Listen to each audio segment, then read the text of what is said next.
Enlightenment of Change on webtalkradio.com. I'm your host, Connie Whitman. Thanks so much for joining us this week. Now, as you listen to the show, I get it, everyone, right? Change, especially if we don't choose the change or the path we're on, it can be a little bit discerning and a little bit give you that knot in the stomach, right? Change is here. So to help you navigate that change, in the show notes, you'll have the link for my communication style assessment. That's my gift to you. As I've said before, you'll receive 2 reports. One will spotlight your natural superpowers and really how people just see you and perceive you. Kind of important to know.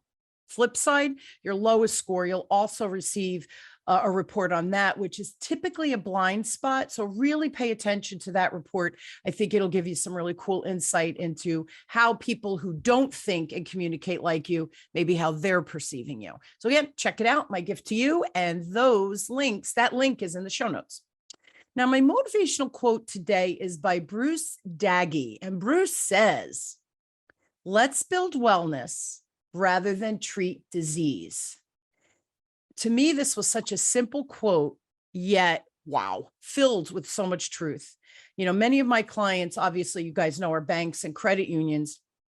And you can imagine that most of the discussions are about the importance of our financial well-being. You know what? We also discuss the critical importance of having that healthy mind, body, spirit connection that needs to be in place before we can actually step up and live our best life. And not only live and survive, but go into that thrive mode. And without good health, we can't earn the money that we need to support our family and do all the things that we're here to do or hope to do.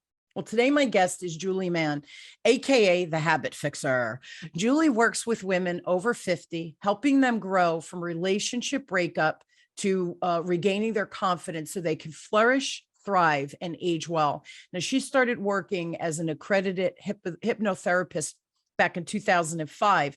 And then a year or so later, trained as a life coach and EFT practitioner, becoming a brand ambassador for the B Corp Arbonne and being able to help people with their health inside and out, that whole body, mind, skin thing, with cutting edge products, has enabled her to support people and the environment, which is also an important piece of the equation for Julie. She's passionate about acting. She's a hoot, and has been doing it for over 40 years now. Julie's work includes touring theaters, working at London's National Theatre, BBC Schools Radio, and being the voice of IKEA and voicing characters for CBBC animation, Funky Fables. Julie believes and coaches that when you change your habits, you really can change your life. So please help me welcome my good friends and just hysterical, amazing, wonderful human, Julie, to the show. So Jules, thanks for being on. Oh my goodness, Connie Whitman, it's always an absolute joy to talk to you. Back at you, sister. She's from across the ponds where my in-laws are from, where they grew. So I love my Brits in my life. All right. So here's my first question, because you really are brilliant at what you do. How have you changed your life? Because I think your story can inspire others to make the changes that you've made and do it through this, this place of love and joy. Oh my goodness. Well, I am now 65 years old. I became 65 a few weeks ago. And, when you get to 65, if you're lucky enough to get to 65, any of you that are listening, then you've got to go through some changes, right? Some of them happen and you don't want them to happen, and it's really about who you're being with that change. But the things that happened in my life, I started off as a young girl. I was I was quite shy. I was a little bit scared around my dad. I was a very good girl, in inverted commas, and I always tried to do my best, but I never kind of felt that I really fitted in. And I found that my passion was really becoming someone else. So I started doing amateur dramatics, and I love that because I felt actually, quite frankly, that I wasn't quite enough. And I think that's a common issue for lots of people, that we feel in some way inadequate or that we shouldn't be ourselves. And what I have learned, and that's through changing my habits, is that being ourselves is the best thing we can ever do. And actually, the world is really crying out for us to be ourselves. So I changed many things, including the way I've thought about myself, my self-worth, but also I had lots of habits that really weren't serving me, like drinking a lot, binge eating, smoking 30 cigarettes a day, being in relationships with men who really weren't great for me, but clearly I attracted them to learn some sort of lesson. So then got married, and then divorce happened. So really, you know, a lot of those things, those changes came because in the end, it just got too painful for me to carry on with the behavior I had. You know, it just was really killing me in so many ways, not just not just physically perhaps, but also mind, body, skin, you name it, the whole gambit. So I think that's the thing, that people imagine that change is that sometimes change comes out of consciously choosing it, but sometimes it's only when things get really, really bad that we decide enough is enough, and then start to do what it takes to have a different experience of life and of ourselves. A couple of things, right? Good is the enemy of great. And when things are good, we go, they're good. We don't really choose change because it's good. When things get bad, it's like, oh man, I've got to change something now. So I think good really is the enemy of becoming our greatest self, because we become complacent when things are comfortable. And I'm not saying that's necessarily a bad thing. I just think we have to be mindful of, am I truly living my life's purpose and all of those things?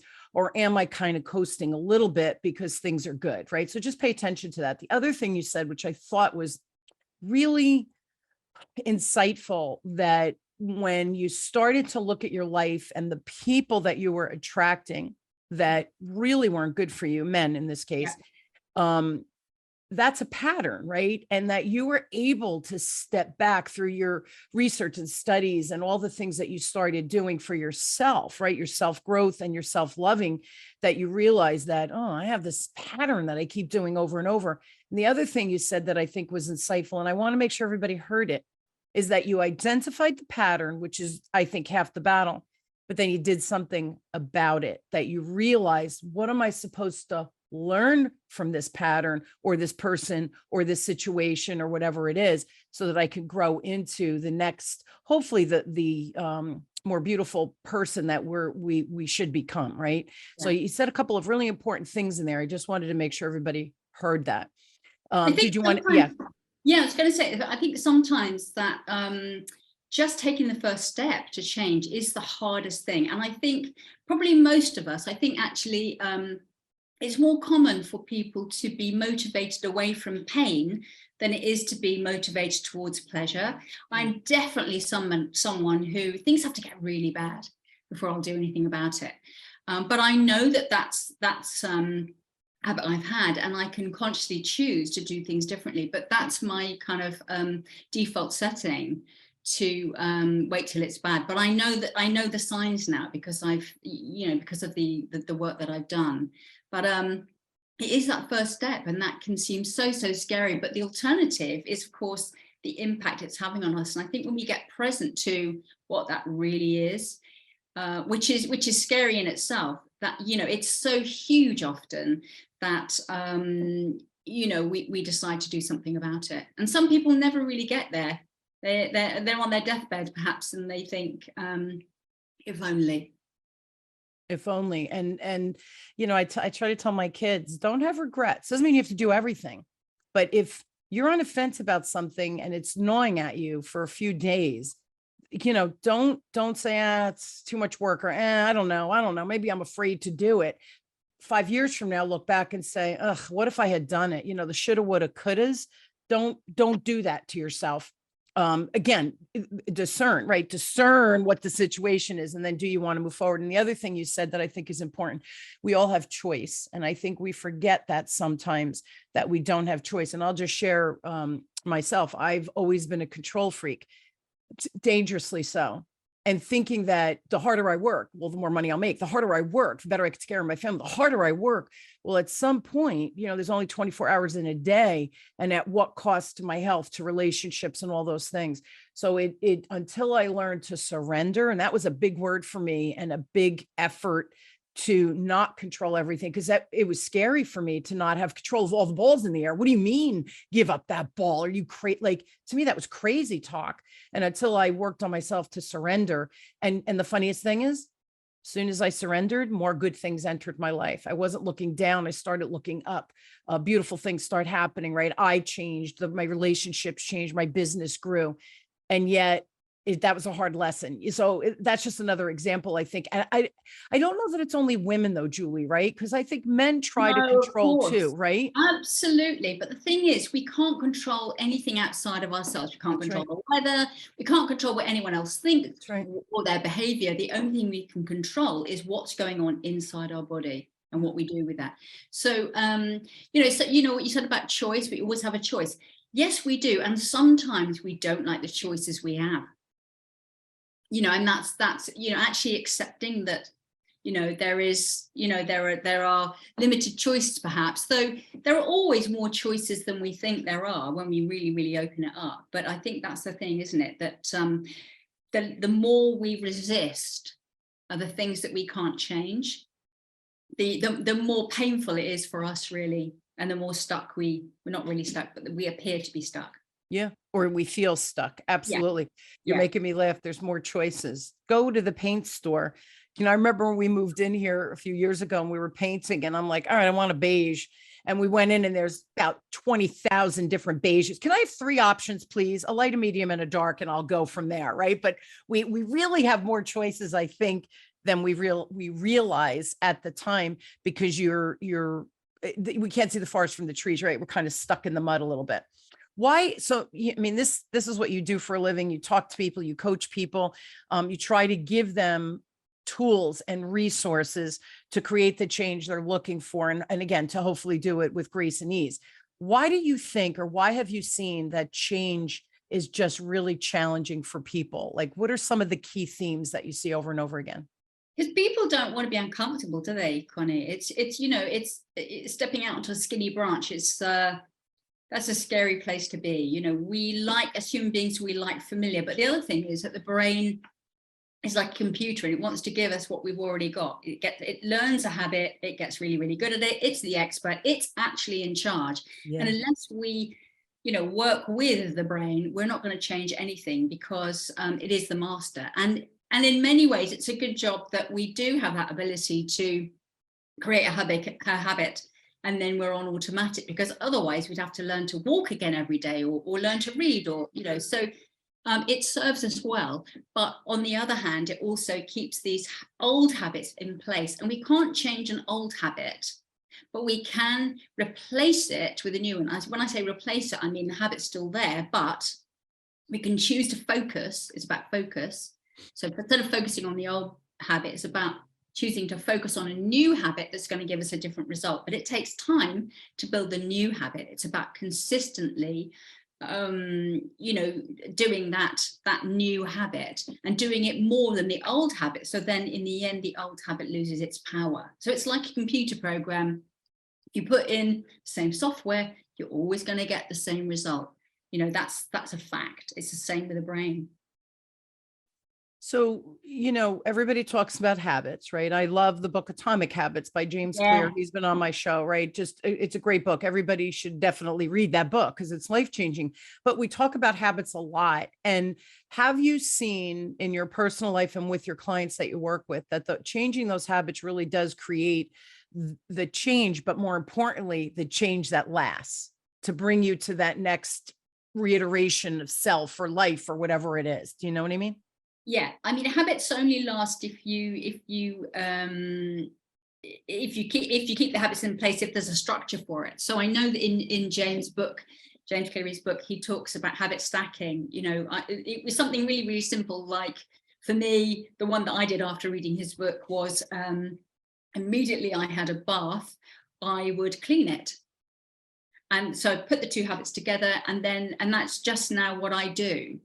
But it's having a structure. So I associate, you know, the cleaning product with the bath, and I make it happen. But if there isn't a structure for it, i.e., if you're going to do exercise with someone, you have someone who's doing it with you, so you can be accountable, or you've got an alarm that goes off, or some way of holding you accountable to that habit, it just isn't going to happen.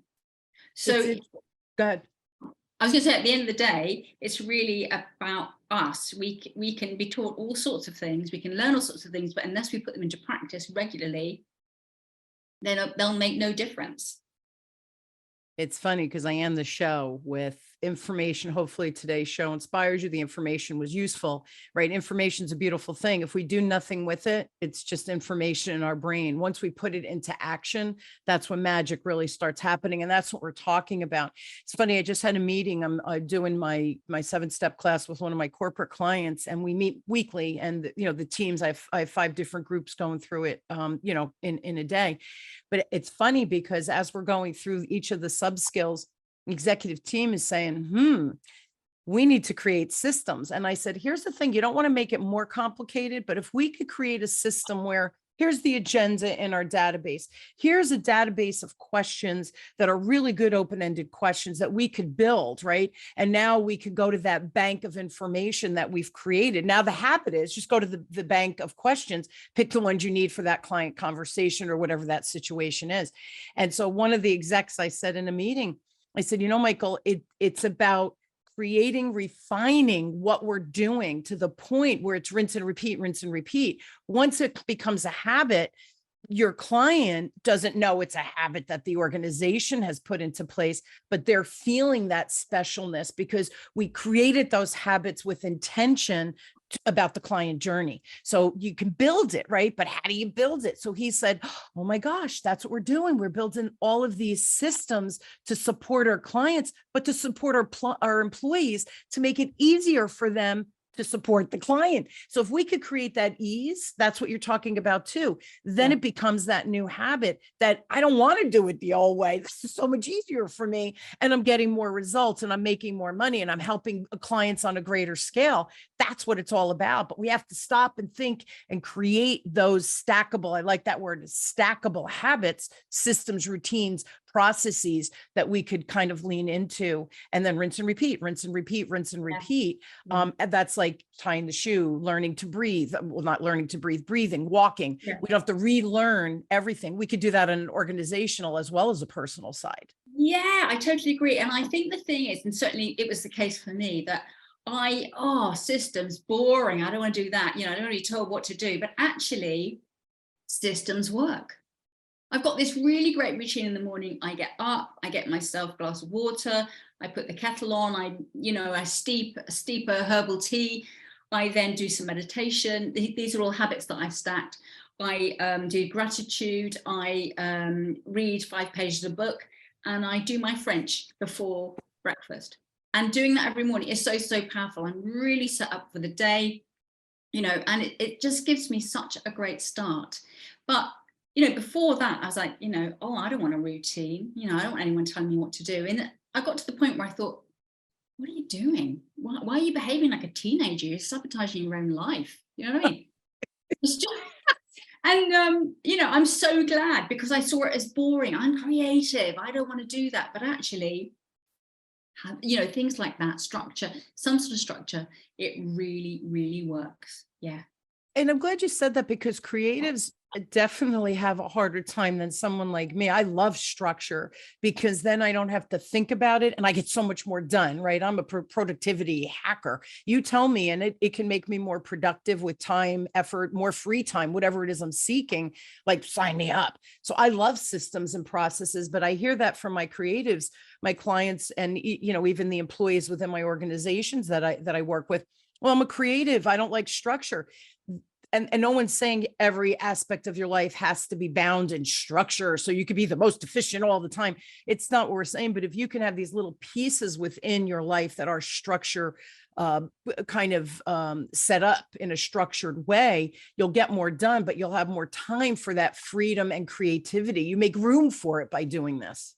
Exactly. That's the whole point, really, isn't it? But I think until you've done it, until you actually benefit from that structure that's been set up, and you kind of surrender yourself to, do you know what, actually perhaps this will work, I'm going to try it out and see, and then see what, we don't realize how beneficial it is. And that's the thing, isn't it? We don't know what we don't know. So if we haven't experienced something, how are we going to know that?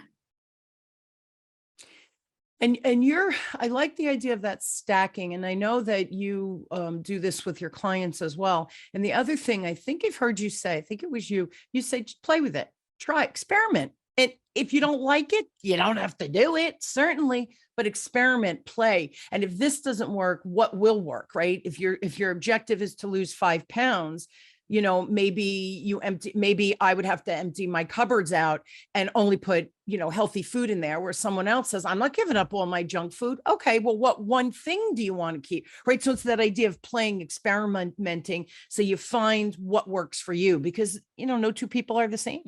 Exactly. And I think the other thing is that if we feel deprived of something, then that's when we're going to really, really sabotage it. You know, we don't want to be told what to do. We don't want to be told no. But if we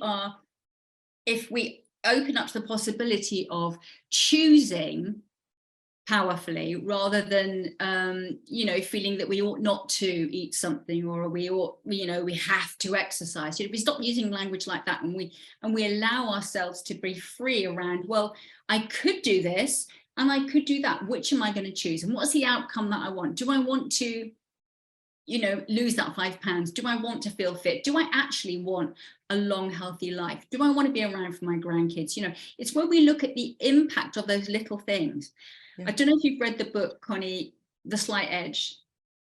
It's a really brilliant book, and it's all about the little things that are easy to do, but they're easy not to do. Like, you know, actually not going to the gym one day, you know, that's easy not to, you know, it's easy not to go. It might be easier not to go than to go, but compounded over time, the not going is what's going to make a massive impact. You know, eating one pizza a week or twice a week maybe won't hurt that much, but actually you do that every day of the week. And so it's the little things that compounded over time make a massive difference to our life. And that's the thing, it's the difference between, you know, a pilot flying, you know, 1 degree off course, you'd end up the other side of the world.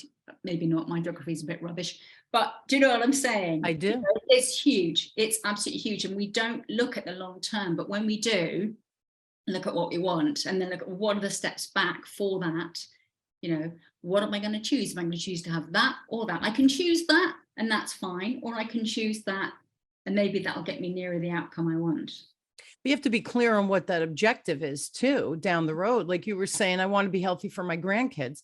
You know, I don't have grandkids yet, but I do want to be healthy for my grandkids. Well, that means I have to start now, because as I'm aging, it gets harder to get into shape. It gets harder too, right? So fill in the blank for whatever it is. What do I need to do now with my diet, with my exercise, all of those things? And it's a choice. It really does. And if it's not that important to you, then continue as is, right? No one's saying you have to do anything, because it's your life, it's your choice. What kind of changes do you see? Like, are there repetitive things that your clients are coming to you with? Like, I want to change, or I want to create, like, are there similar themes there? I think, you know, a lot of people who are suffering with anxiety, who are maybe not speaking up, who are, you know, just feel like, you know, they should be perfect and there's something wrong with who they are. Maybe what I was saying before about not being good enough. I think that's so common. Or you know, they want to do something, but they just feel a little bit scared. Or they don't feel good in their body, or they just don't like themselves, you know. I think it's you know, it's common for people to feel scared of something, and feeling scared is fine, isn't it? But if you want to stay feeling scared and not doing anything about it, that's of course a choice, but actually there are always ways through it. But ultimately it does involve stepping out on that skinny branch, you know, or choosing to go to the gym rather than not go to the gym, or choosing to speak to that person you're a little bit nervous of speaking to, and feeling nervous anyway, but doing the thing. It's funny, as you were saying that, this popped into my head pre-COVID. I was interviewed for an organization, one of my clients on their website. They spotlighted businesses and they, loved me. So they wanted to spotlight me, which was just wonderful. Right. And so I had the questions in advance. There were questions about me and my business. So I knew all the answers, Julie. I knew them all. And I even had the outline of the questions they were going to ask. And I'm driving there. And I remember calling my husband. He goes, "What's the matter? I thought you had the interview today." I go, "I do." He goes, "What's the matter?" And I go, I don't think I could do it." Had a full on panic attack. He goes, "What are you talking about? What questions are they going to ask you?" I go, "About my business and me." And he goes, "Don't you know the answers?" I'm like, "Uh-huh. But what if they ask me a question?" I go, hum it, hum it, hum it. He says, "You speak for a living. What is wrong with you?" I'm like, "But what if I don't answer?" Right? That negative record player, because they were recording me. Meanwhile, I train every day and I don't worry about what I'm going to say because I know my stuff in this. And I still knew my stuff for this interview, Julie. I had a full on, I was sweating in the car driving, thinking I'm going to cancel. How ridiculous is that? So just one more piece to this puzzle. I had my annual at my, my OBGYN. And so I was reiterating this. We're friends, right? We've known each other 30 years. My kids, she delivered my kids. And I said, "Dr. Lambert, you never believed." And I reiterate, and she says, "Oh my God, that happened to me a month ago." Now she is a well-renowned in her field that everybody, like people across the country reach out to her for, and she sits on panels and all this stuff. And she had a panel discussion in New York where she was the key panelist. And she said, "That happened to me, Connie, all the way up. I almost had to pull over and throw up." And I said, "What's wrong with you? You're amazing." She goes, "Yeah, what about you? You couldn't even answer questions about," and we giggled and we talked. It's the imposter syndrome that we feel that we're not good enough, that what if they really see who I am? What if they think I'm a fraud? Because I am a fraud. We're not. So these are the things you're talking about, right? So it's common. It is common. And I think that, in fact, I don't know if you know, Connie, but I used to suffer from panic attacks. I was doing a voiceover for IKEA.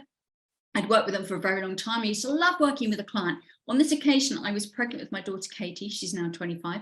I was in the voiceover studio and I suddenly had this kind of rush come over my body, which must have been the hormones looking back.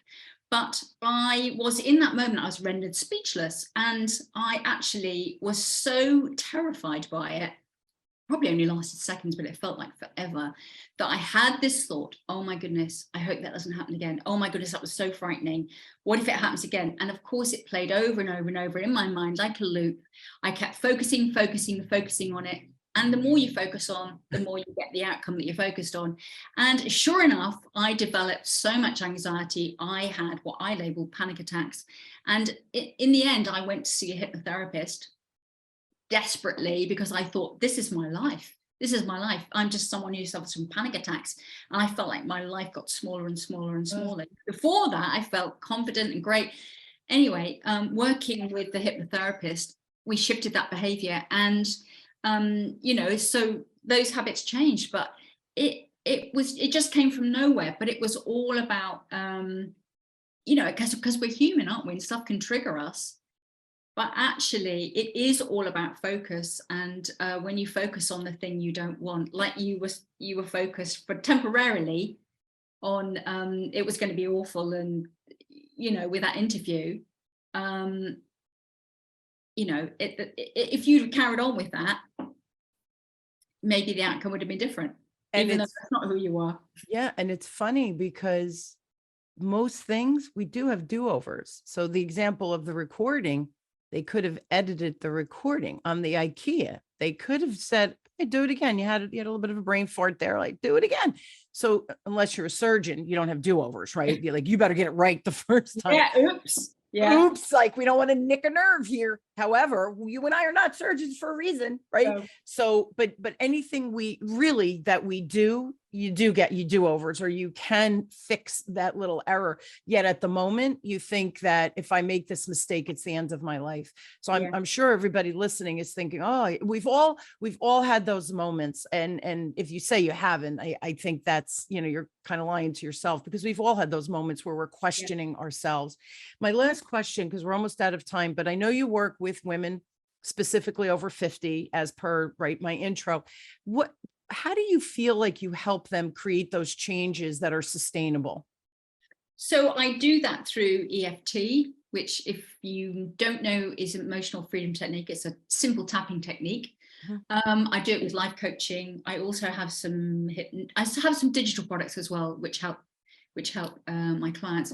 But also I have skincare and nutrition, and really all of those things put together can give women over 50, particularly, amazing health and well-being, self-confidence, and the sense that they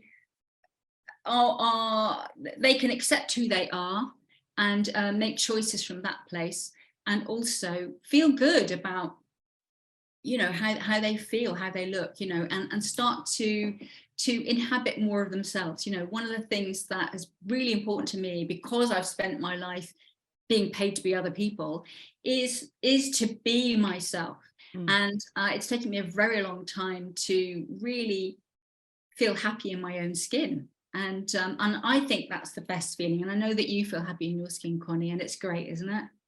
It is. And you know what? I don't want to be anybody else. And, I'm not perfect, certainly, but I think I'm a pretty good person, right? I think I'm kind and caring and all those things. And it's funny because, you said feel good, look good, whatever that is to you. But, like the Arbonne, you have food, like the fizzy strips, right, for the energy that are natural versus doing the power drink thingies, right, which are really not good for your heart and all those pieces of the puzzle, the creams and stuff like that for anti-aging. When you look good, I think you do feel good, and your whole energy changes. I think you show up differently when you're in your body fully. And I think that you deal with the mental, the physical, and then of course the topical, right? The skin piece of it as well, which is really important. What we ingest will impact our complexion and our skin and all of those anti-aging things that we want, right? You have to put good nutrients in your body, but topically every day, there's so many contaminants in the world that we need some of these more holistic and what's the word I'm thinking of, that work, right? Like, so if I'm looking for anti-aging, results driven. Yeah, it works, but it's also good for the environment and good for our bodies that we're not taking on these additional toxins. So I just want to clarify something, because anti-aging, I think, is bandied about a lot, but actually, we are going to age. And for me, it's not about anti-aging. And I know we say it, I've said it, but actually it's about aging well, because we are going to age. If we're lucky enough to age, great, be grateful for that, but actually age well. And I think that one of the things that has it be so powerful, the whole thing, is that we are sort of a mind, body, skin, aren't we, human? And the more if we have a great attitude and we laugh like you and I do, and we treat ourselves well, and we then I think that life works. And isn't that what we want, to have a life that works and means something to us and the people around us? And it feels good when someone says, "How old are you?" And I really giggle when men do it. They go, "Wait, what did you say?" And I remember, when I speak, a lot on Zoom, and I'll say, 40 years in financial sales and but, and you see in the chat, did she say 40 years or 4 years? It's really, and I giggle. I just giggle. I go, yes, I see the chat. It's 40 years. And, I'm in my 60s, and then the men are like, wow, like what? So I giggle, but here's the thing. And the other thing I wanted to comment on is you said, treat yourself well. That doesn't mean that you and I go for facials every other day. Like, who could afford that? Treating yourself well is loving yourself, treating yourself with kindness, resting when you're tired. Remember before I said I worked all the time, and my son said that recently. He goes, "Oh, you just work all the time." And that wasn't okay. That did not land okay for me. That's not how I want to be remembered. Yeah, mom worked all the time, right? So treating yourself good is giving yourself the grace to say, you know what, I am tired today. Go and take a bath, or go for a walk, or go take your dog for a walk, or whatever it is. Get your nose out of the grindstone and live your life. So when we say treat yourself well, Julie and I are going out spending millions on ourselves. It's just living a good life that we're happy. Every day is a happy day. And I think, well, I mean, some days aren't, but whatever, but life is life. but for the most part, 80% of the time, I really believe I'm happy with my life, with who I am, with my friends, with my colleagues like Julie, with the show and the people I get to interview. These things matter. And I think that's also that those little adds up to the big outcomes that we're looking for in life, you know? Couldn't agree more. Absolutely, Connie. Yeah. Julie, I love you. Your humor, your energy, you're gracious and you're kind. I think you're brilliant at what you do. And I love that you found your zone of genius to support women and men, dudes. If you think that, Julie can help you, by all means, reach out, because she's really good at what she does, and she does it in a very loving and compassionate way. And that's another thing. When you pick a coach, I think they have to resonate with you at, like, almost, I'm going to say, the soul level, values level, whatever it is. But if you want to laugh and you want to grow, like, to me, Julie, you're my gal. So here's Julie's email. If you have a question specific for her, it's Julie Mann with 2 N's, biz, at gmail.com. Website is habitfixer.com. And if you go to habitfixer.com, you have a free gift on the website. Can you tell everybody what that is? Yes. So basically, it's a 6-minute download. So it's a stress buster. So, I think sometimes people are so busy being busy, and some of them wear like a bit of a badge, that they forget to take time for themselves. And a few minutes each day, even if it's only 6 minutes, which is what this stress buster MP3 is, just time to kind of close your eyes and just listen to me talking, just to kind of de-stress and then refocus on whatever you're doing afterwards. So something you can download to your phone. So go to my website and download it. I love that, Julie. And here's the thing, like you were saying, you do that while you're making your tea, right? You're kind of doing your morning thing, you meditate. 6 minutes it takes for you to make your coffee or whatever that is, to just sit quietly, listen to the download. And the other thing, I personally would use it at the end of the day to kind of end and quiet the mind. In 6 minutes, you have 6 minutes before you climb into bed and shut your eyes and go to sleep. So I would use that at the beginning of the day and the end of the day, one to focus and then one to decompress. So I love that. Thank you so much. Everyone, check it out. Again, habitfixer.com. Of course, I'll put all of the links in the show notes for easy access. But Julie, thank you for being on and sharing your story and being vulnerable with us. But letting people know that, there is a brighter tomorrow if you choose it. It's all about choice, right? Yes. Thank you so much, Connie. And thank you everyone for watching. Yes, Jules, thanks so much. I love you, my friend. So thanks, to keep on rocking your cool self over there in England.